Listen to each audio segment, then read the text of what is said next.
Ohio minasan, welcome back to us playing our life, beginning in all ways.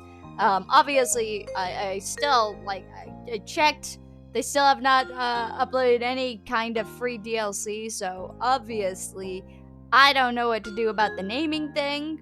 Um, we'll probably keep it in mind and see if they upload it, tomorrow, but, in the meantime, however, I am going to continue playing the game as I have it. Which means we're going to continue at least through what we can of step 1. And hopefully I get the voice name before step 2. That is the goal here. But let us go forward and see how this is going to handle, because this is going to be a fun experience. I'm also going to try to keep these episodes short. I don't want to go beyond 30 minutes. So obviously I'm rambling, so let's continue. The next morning, you finished your breakfast so fast that you practically inhaled it. Your sister Lizzie had run out earlier to go play, but you'd stayed put. Today, just like your moms had promised, Cove was coming over to hang out. Excited to see your new friend again, Blue? Yeah, a lot. How sweet. Isn't that just the sweetest thing? I bet the two of them are going to be great playmates. Okay. With that said, are you done with your breakfast? I don't know. Am I? Your bowl was entirely empty, so you're done. I don't know. You gestured down to the empty dish in front of you, raising your eyebrows dramatically. Okay. We see. Good job. He should be here soon. Thank you. Cleanup began, and then, on cue, there was a knock. It was hesitant, like the person wasn't sure they were in the right place. Still loud, though. We need to get a more obvious doorbell. I know. Blue, could you get it? You practically leapt out of your chair on the way to the door. Hopefully there's nothing wrong with my mic. It's facing me, so... This isn't like Among Us where I'm, on the computer trying to get this to work. Hey, Flame family, thanks for having us over. Oh, that sounds so weird. Not as weird as when Markiplier has it as the Eplier family, but that still sounds so weird. Mr. Holden, as your moms have called him, and his son were here. Cove looked different in the bright lighting of your living room and when he wasn't crying. With his dad standing in front of him, Mom and Mommy behind you, you and Cove looked at each other. Pleased to see the interesting new boy again, you smiled at Cove. He returned it shyly. Aw, let's go play in my room. Okay. Oh, I didn't know he was going to voice that. Let us know if you need anything, you two. Have fun, kids. See you. See you later, son. Play nice. You led him to your room, puffing out your chest a little at the sight of your treasures. There were lots of stuffed animals in a cool bed and a window to look out. It was a great room. You hadn't had anyone to show it to in a while, but you were really proud of it. He leaned in a little closer to one of your drawings on the wall. I like this. Thank you. You're welcome. You smiled at him. You were proud of that particular piece of art, and you were glad he noticed it. He turned to look around the room a little more, studying the books on your desk and the pictures on the wall. You started to feel a bit nervous. You hoped he liked your room. Nervous or like my room? I kinda hope he likes my room. You'd put a lot of effort into making your room as nice as it was. You hoped he didn't say anything bad about it. Then his eyes landed on the tiny box of beach things you'd collected, tucked away by your door. He took a step towards it before hesitating and pointing at it instead. What's that? A hoard of stuff I found on the beach. Oh. Do you have any driftwood in there? Dragging the box into the middle of the room, you and Cove flopped down next to it.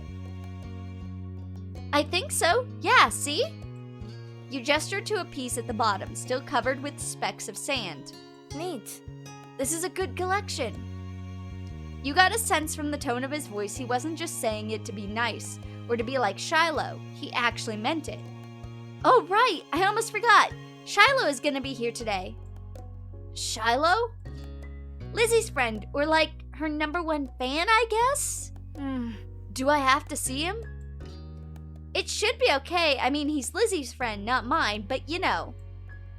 Come on, check out my shell some more. I found this one under a big piece of seaweed that had washed ashore, and you pulled out the seashell after seashell, explaining where you'd gotten each one and holding them up against the light. There were big ones, small ones, pink, purple, and orange. Most of them you washed off in the bathroom sink when you brought them home, cleaning off the sand.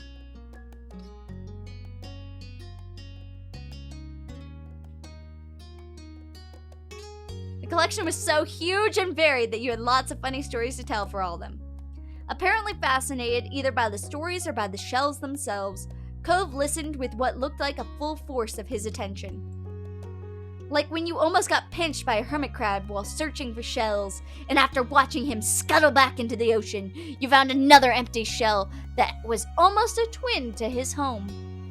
It was a new experience to be the center of such a dedicated focus. For some reason, it was making your cheeks feel warm. You had never felt like this around someone before. It was kinda weird. Kids, come down to the living room! You could tell the idea was making him unhappy, but Mommy wasn't giving you much of a chance to hang around. Cove hadn't been like this meeting you.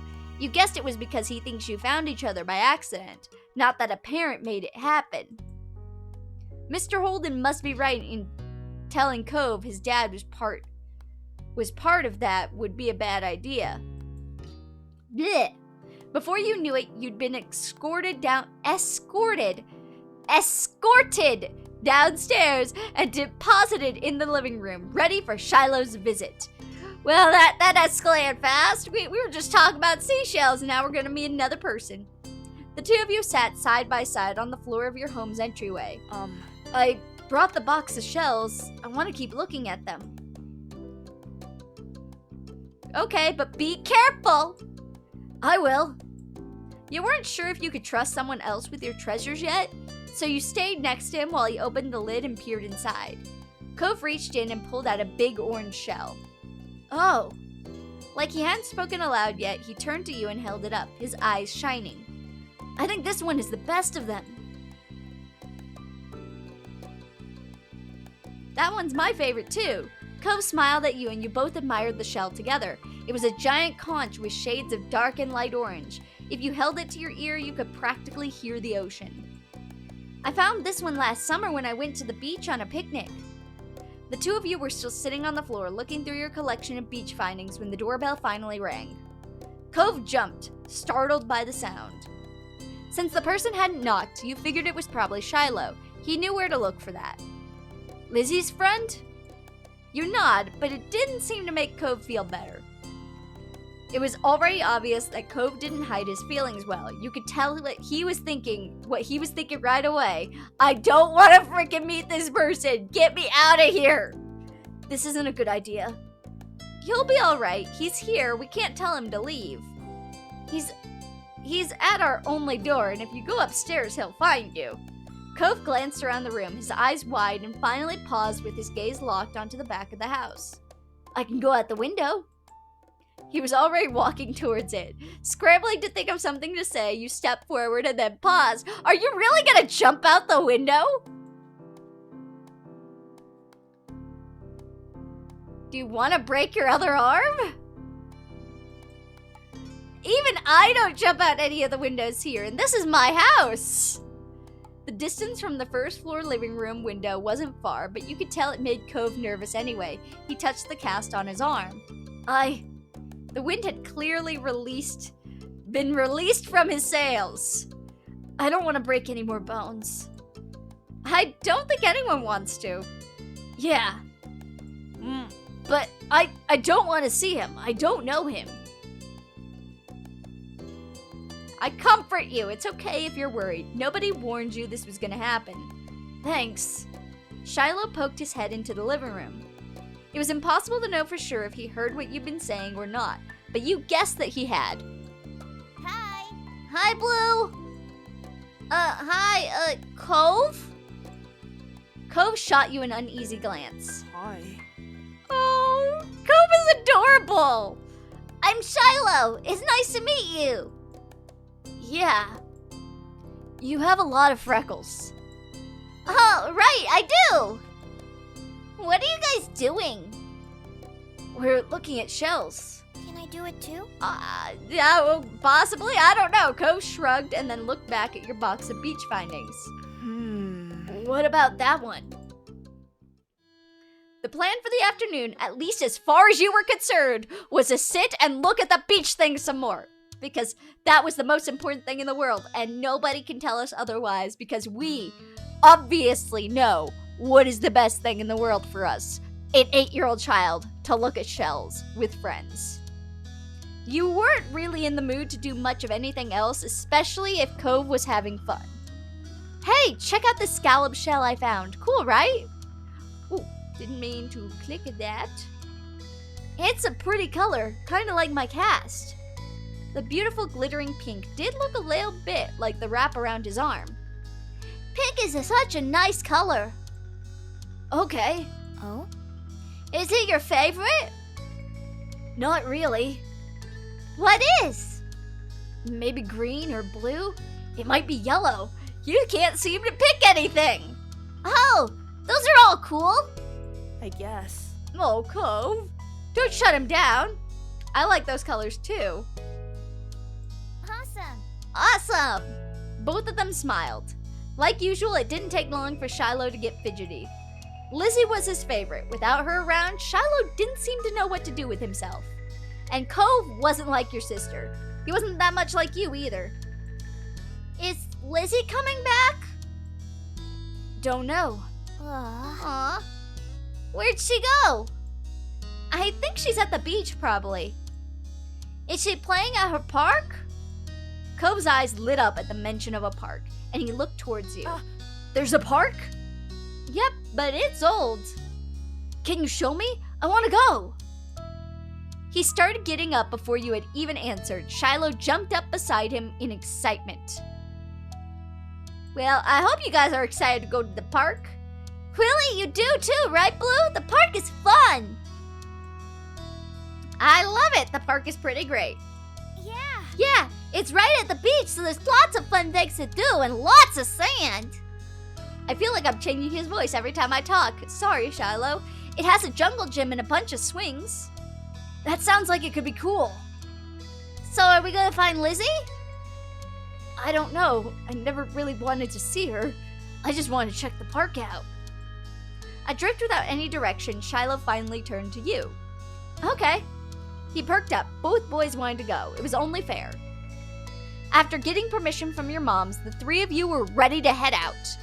It was a short walk to the park. Lizzie had convinced your moms that it was so short, she should always be allowed to walk there by herself. Lizzie, you are sounding very obnoxious already. I don't want to know you. When you found her, she was hanging on the jungle gym, swinging back and forth. Hey, Lizzie!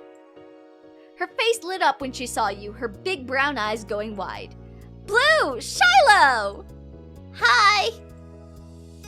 She dropped to the ground and landed with a soft thud in the sand. In a split second, Shiloh had abandoned you two and scrambled over to stand by her. You were used to being left out when it was just the three of you, but now Cove was here. It was nice to have someone who stuck with you. Who's that? It's Cove! He's new! Hi. I remember. Hi, Cove. Welcome to my park. Nobody ever comes to play here, so this is where we get together. She gestured wildly with her arms as if to present the area to the newcomer. Without interrupting Lizzie's speech, Cove whispered in your ear, quiet enough that the others wouldn't overhear. I thought kids couldn't own places like parks or hills. You couldn't help but laugh a little bit. When Lizzie continued talking, you took a chance to kick off your shoes and wiggle your toes through the warm sand. Nice, huh? In this neighborhood, I'm the one who comes up with the ideas. You are? Uh-huh. Yeah, I am. Who else could handle the job? Lizzie is the oldest. By a lot. My mom said you're Blue's age. Yeah? Thought so. I'm still the only one in this group with double digits. Okay. I don't think that makes you any better than us. What about other kids? Other kids? There aren't any. We're the only kids here and Shiloh is just visiting from another place. Not even tourists really bring their kids here. This is the land of ancients. Be careful that the oldies don't try to steal your youth. Oh. I feel like I'm giving her such an older voice that does not fit her youthful character of, I'm in the double digits. But I feel like that's just the kind of tone she would have. A know-it-all, an obnoxious girl, the kind I want to throttle. Oh. For a second, it looked like he might cry again. But something in his eyes shifted and he looked back at Lizzie. What kind of old people? Like moms and dads or grandparents? Grandparents who don't have kids, they hate kids. Why? We haven't done anything. God, Lizzie, you're such an obnoxious abalabla. I'm saying abalabla because I'm trying not to swear during this stream, this video. Didn't mean to do that either. What the hell? I don't consider hell a swear word, so let's stop saying stuff like that. You're gonna upset him. You interjected quickly, hoping Cove wouldn't start crying again. He sniffled, his forehead creasing with worry. Lizzie was staring Cove down, but Cove wasn't even looking at her anymore. He didn't seem to care that she was there. He went in his own head. Shiloh was the next one to speak, completely unaware of the situation. I met Lizzie and Blue in school. You'll see tons of kids there once summer is over. I don't want to go to a new school. I don't want summer to end. Shiloh looked down at the dirt. He hadn't had much luck striking up conversations with Cove. I like summer vacation a lot too. All the building tension in the air suddenly vanished when Lizzie laughed. At Shiloh's discomfort at how weird she thought Cove was, at something else entirely, yet didn't really know. But she laughed, face scrunching up.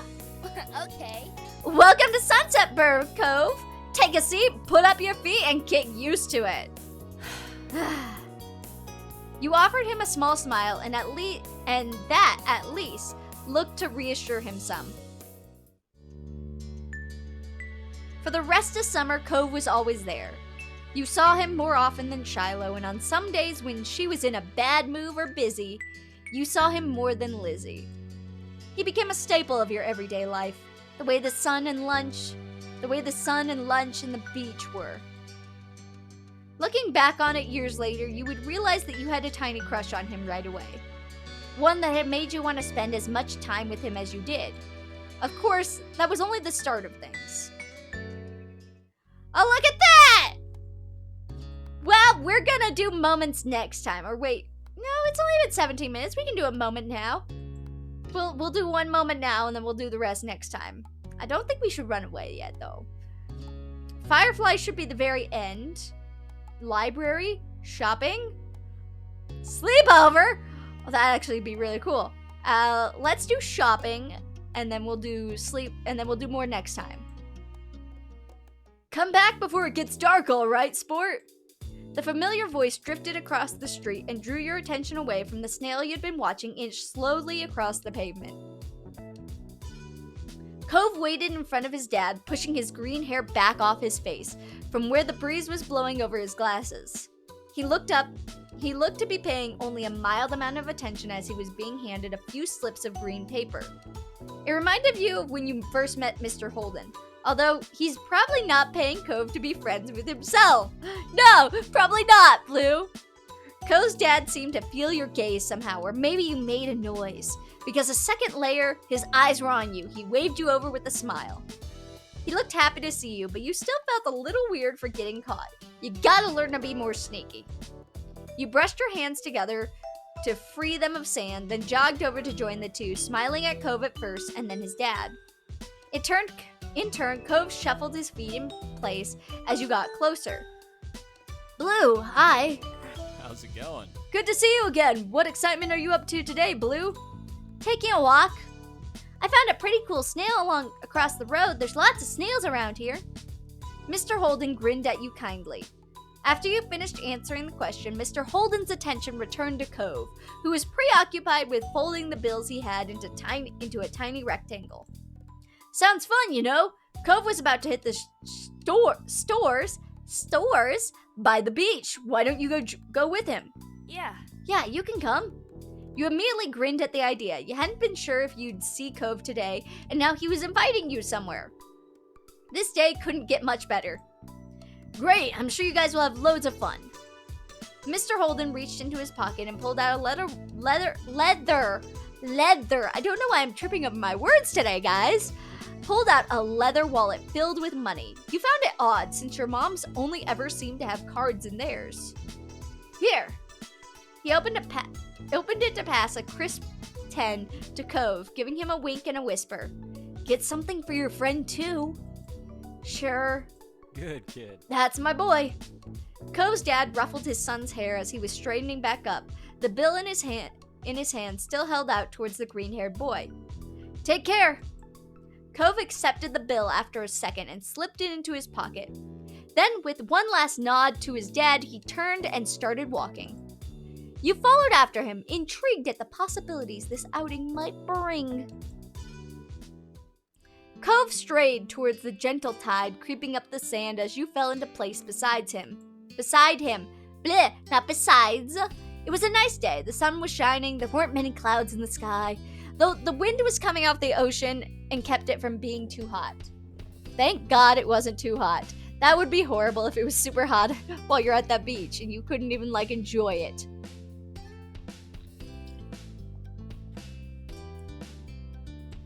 You took in a deep breath, enjoying the scent of salt and ocean air. When you looked at Cove, he was dragging his feet through the sand a little, and you slowed down to wait for him. His eyes searched the ground intently. Are you looking for shells? Cove startled a little at the sound of your voice and mumbled a sort of. If you see any, you can let me know. You could manage that. You dropped your view to the sand, walking carefully so you didn't step on any. You were good at finding shells. You had a lot of them at home, and always found new ones whenever you visited the beach. The comforting sound of waves filled the silence with pleasant white noise, and you played a little game with yourself as you walked along, getting close to the water as possible without getting wet. It resulted in you having to run up the sand quickly when a wave rushed in, more than a few times, and although Cove threw a few glances your way, he didn't say a word.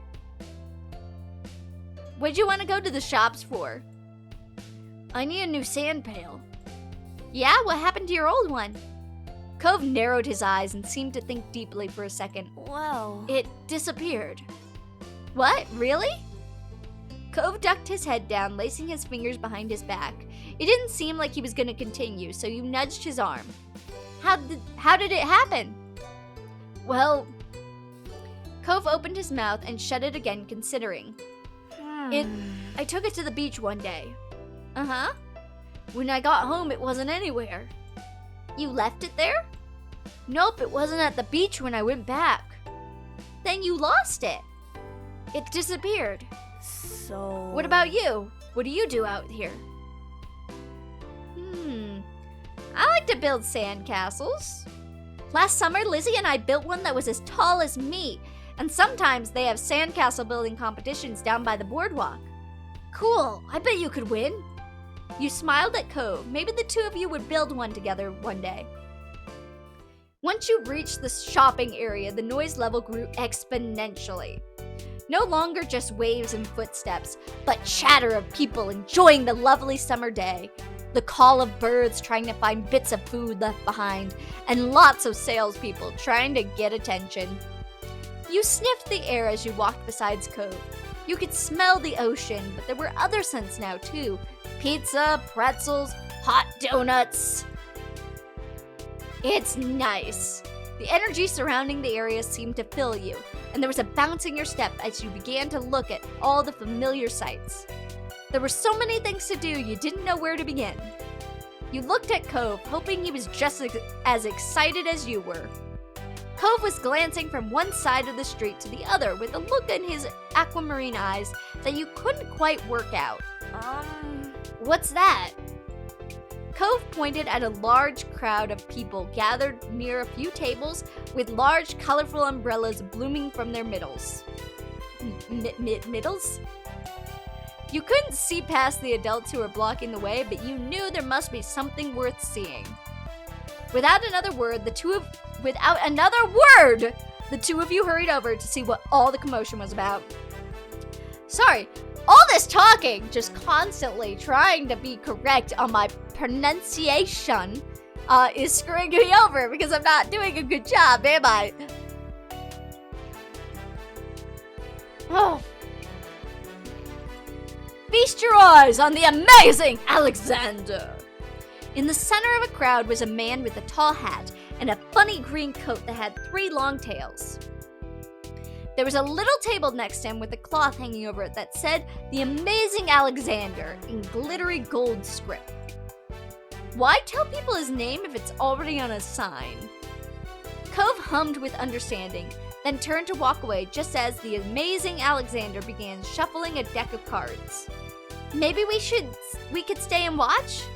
Cove glanced back at the man, then he briefly lifted his arms up off his sides before returning them to place. You grinned, waving for him to follow you as you raced back to the stand in the crowd.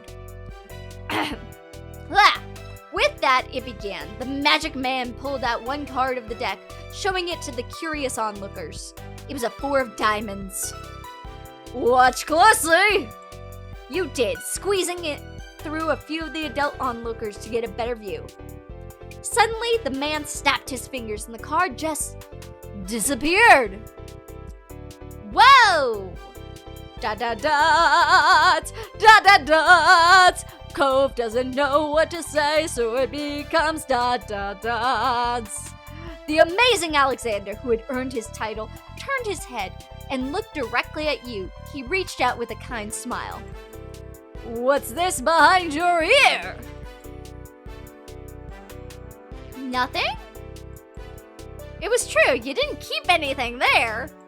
He smelled like popcorn and candy when he stepped closer, and you wrinkled your nose in confusion as you watched him. You felt a tug, and then he pulled the 4 of diamonds out from behind your ear. What? You knew that it couldn't really have come from your ear, but you still didn't get how he'd done it. There was a light applause from the crowd, and the man gave a deep bow. This is for you! The magician plucked a pair of balloons from a clump of them tied down to his table. Both were the shape of a dolphin instead of being a normal circle. And one for your friend too. Thank you for being my assistant! Wow! Now you are really grateful he chose you. After all, After that, he went to someone else in the crowd. Pick a card, any card! Da-da-da. My uncle does that every time he visits. Not the balloons, the stuff with the cards. Ko spoke plainly while reaching over to take the dolphin that had been designated for him. You wonder if Ko's whole family was magic? At least you had a fun time. You saw a magic trick and you got a great balloon. That was more than enough to make it a worthwhile event. You thought that if you could find a card to practice with, maybe you could make it disappear too. The crowd started to clear some, and you noticed the sides were a whole rack of brightly colored kaleidoscopes on display. You picked up a kaleidoscope. Oh, these are cool! You shifted your balloon string to your other hand so you could bring the mysterious tunnel to your eye. A whole palette of colors appeared right in front of you, spinning into all kinds of different shapes as you twisted the end of the tube. Cove picked up one and looked through it, twisting the tube at the end. After a second, he set it back on the rack, moving to the other side of the stall. He went under the awning, careful of his own floating dolphin, and you joined him. Did you have places like this in your old town? Cove blinked at you for a moment, and you wondered if you shouldn't have asked. You knew how much he missed that place. Not really. You nodded in understanding, looking over the stalls nearby. While Cove looked at the sand pails, you were drawn to the table with colorful keychains laid out. They were sewn into the shape of sea creatures, and there was a plaque that read, "Handmade," standing proudly in front. There were lots of different types. You saw a dolphin, a shark, a crab, a turtle. You picked up the dolphin!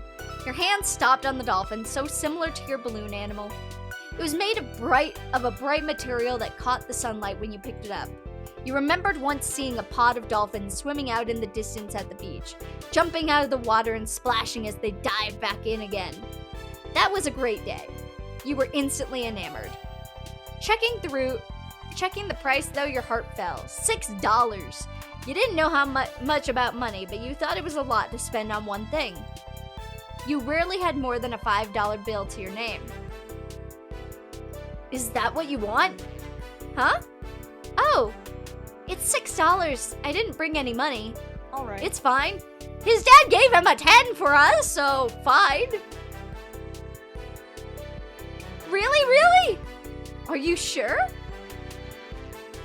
Cove took the keychain from your hands, and that was that. He was holding a small yellow bucket for himself, too. It's cool, you should get it. You smiled, pleased to have things work out. It was nice of Cove's dad to let Cove buy something for you. You had to remember to thank him the next time you saw him. After Cove paid, the two of you stepped out of the shore side by side, your balloon dolphins knocking together and spiraling around in the air. You watched Cove hold up his new pail to his face, examining it thoroughly. Hey, Cove! Yeah?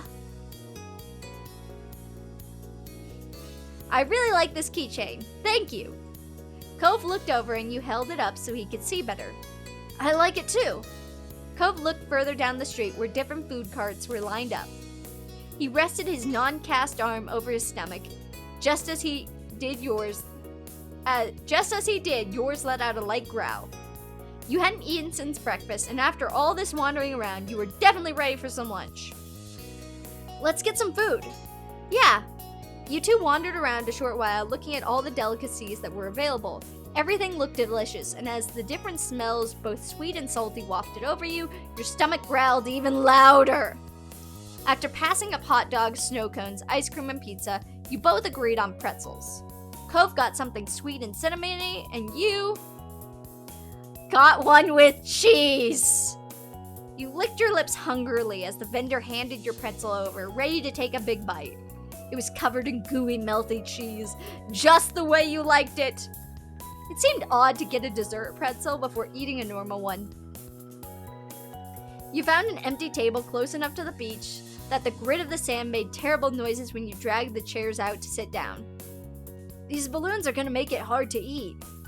Cove placed his bucket on the table as he stared at his still balled up hand that was wrapped around the string. You opened your mouth to agree before an idea hit you. I know! After carefully placing your pretzel somewhere it wouldn't get sandy, you tugged the balloon dolphin out of Cove's hand and tied it in a delicate bow around his wrist. Oh. Cove bounced his arm up and down in place, testing the stability of your knot. After watching his balloon jostle around but remain attached, he smiled, satisfied. Can you do it for me? He repeated the ritual. Cove struggled somewhat, with the cast restricting his fingers on one hand and a string already tangled around the other. But the action made you feel strangely happy. You couldn't look him in the eyes. Okay. Got it. The two of you spent a moment admiring your handiwork, both hands now free to allow more easily munching on your pretzels.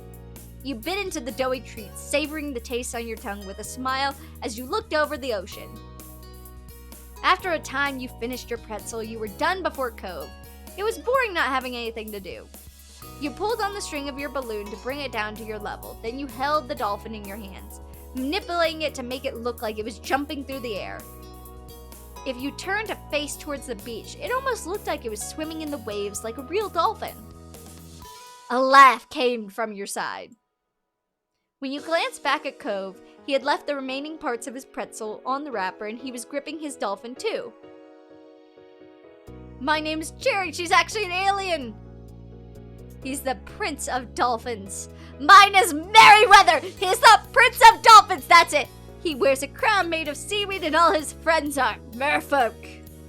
Every now and then he'll make friends with a kid and let them ride on his back. You sighed, wishing you could meet a real dolphin like Merryweather. What's yours? Cove considered this question, placing the balloon against the table, resting his free arm across in contemplation. Come on, Cove, give me an answer, boy! Oh, give me an answer! With a loud pop, the dolphin exploded into ribbons. Oh, Cove. Oh, my boy. Oh no. For a second, all Cove did was gape in shock like you. Then his cheeks puffed up, squinting his eyes. You saw tears glisten. Blue,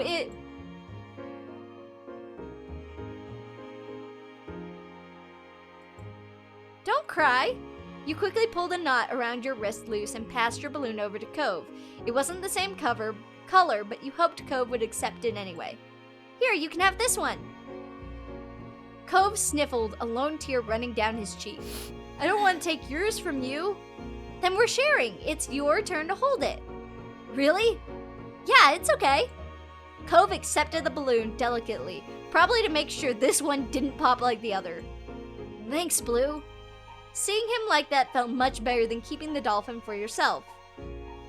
The passing of Cove's balloon was the last major event of your adventure. In the end, the two of you headed back late that afternoon.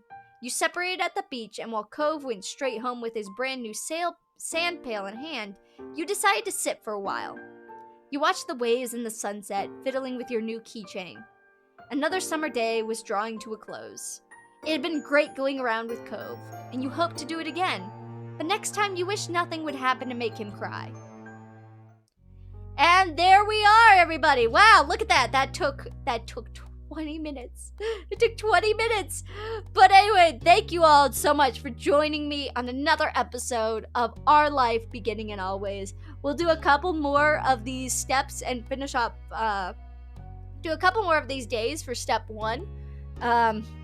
And see where it goes. I probably won't do this until tomorrow, and hopefully to see if they get the name DLC up so that we can enjoy that feature. But I also want to give you guys time so you guys can tell me what moments do you guys want to see. Do you want to see... I obviously want to do the sleepover and fireflies, but like, do you want to see the library, runaway, a long day, barbecue? We're gonna do, guys, whatever you guys want. But anyway, let me know in the comments down below what you want to see, what we want to do with Cove, because I'm willing to do all this stuff, guys. Cove is adorable. I'm willing to spend time with him. Anyway, guys, thank you so much for joining me. I'll catch you all on the flip side. Bye, everyone.